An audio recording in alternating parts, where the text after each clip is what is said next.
আল্লাহর কসম করে বলি, এই সোনার বাংলায় যদি কেউ ক্ষমতায় বসতে চায়, তাওহীদি জনতার দাবি মেনে পার্লামেন্টে কোরআন আইন বাস্তবায়ন করে পরে ক্ষমতায় বসতে হবে। এই সোনার বাংলায় আর কোন স্বৈরাচারী জালেমের টাকা হবে না।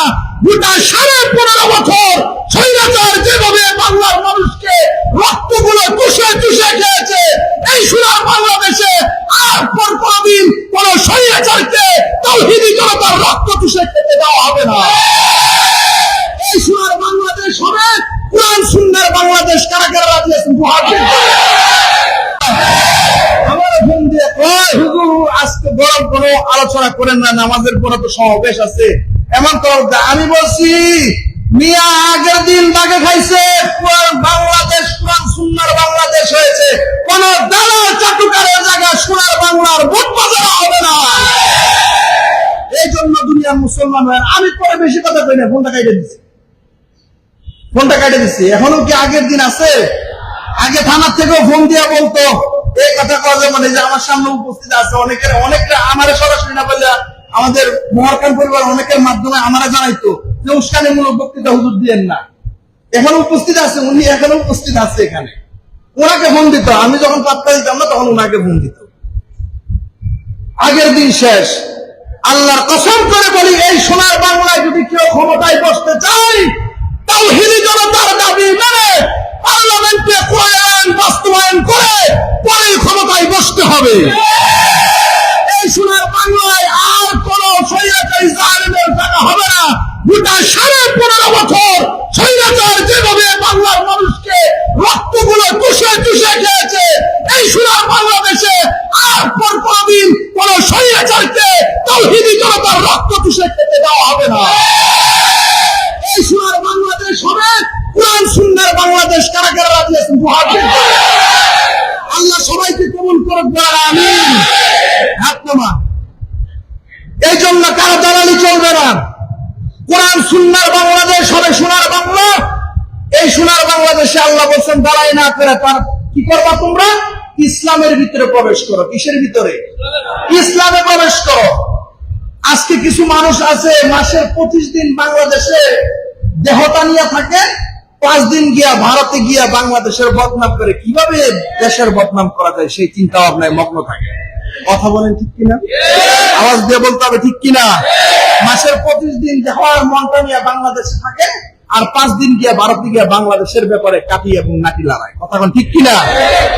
আমরা সোনার বাংলাদেশ তাওহীদি জনতা বুঝেছে, ক্ষমতা পাওয়ার লোভে যারা ভারতের দালালি, ইসকনের দালালি এখন করেন, ইসকনের ব্যাপারে কথা বলেন না, চুপ করে থাকেন। বাংলার মানুষ স্বৈরাচারের নির্যাতন সহ্য করে মানুষ এখন সচেতন হয়েছে।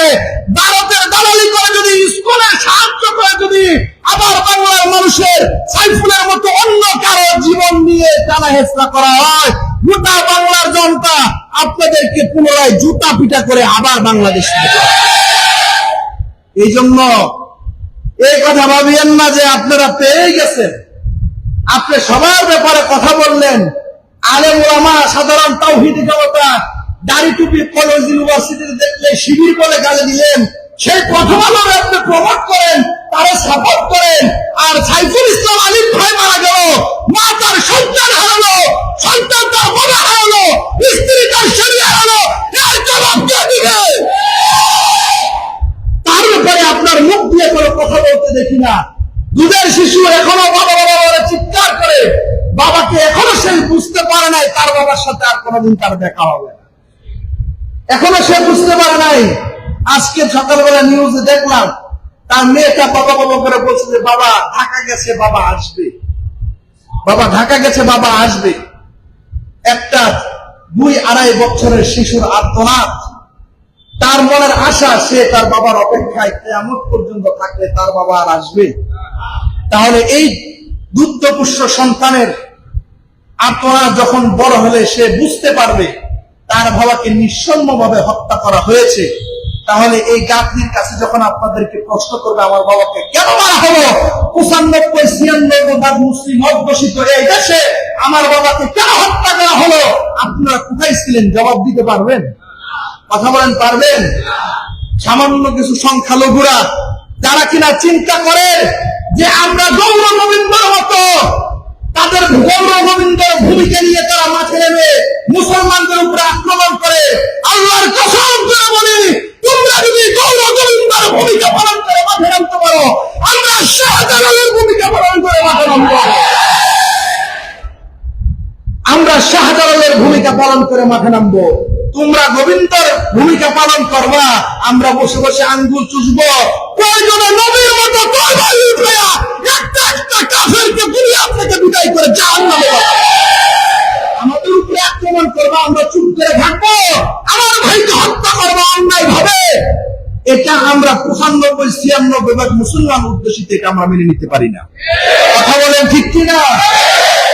এই জন্য দুনিয়ার মুসলমান ভাইরা আমার, আল্লাহ তাআলা বলেন ইসলামে যদি প্রবেশ করো তাহলে পরিপূর্ণ প্রবেশ করো। কোরআন মাজিদ আল্লাহ তাআলা দুনিয়ার ঈমানদারদেরকে উদ্দেশ্য করে বলেন, ঈমানদাররা শোনো, ইয়া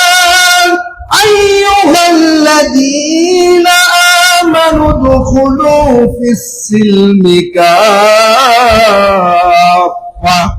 ওয়া লা তাত্তাবিউ খুতুওয়াতিশ শাইতান ইন্নাহু লাকুম আদুউম মুবিন। আল্লাহ রাব্বুল আলামিন দুনিয়ার ঈমানদারদেরকে বলছেন, তাদেরকে সবাই বলেন কারে কয়? কাফেরকে কয় নাই, কারে কইছে? তাই ঈমানদারের মধ্যে ঈমানদার নামদারি মুনাফিক আছে না? নামে টাইটেলে ঈমান লাগায়া মুশরিক ভারতের দালালি করে এমন আছে না নাই?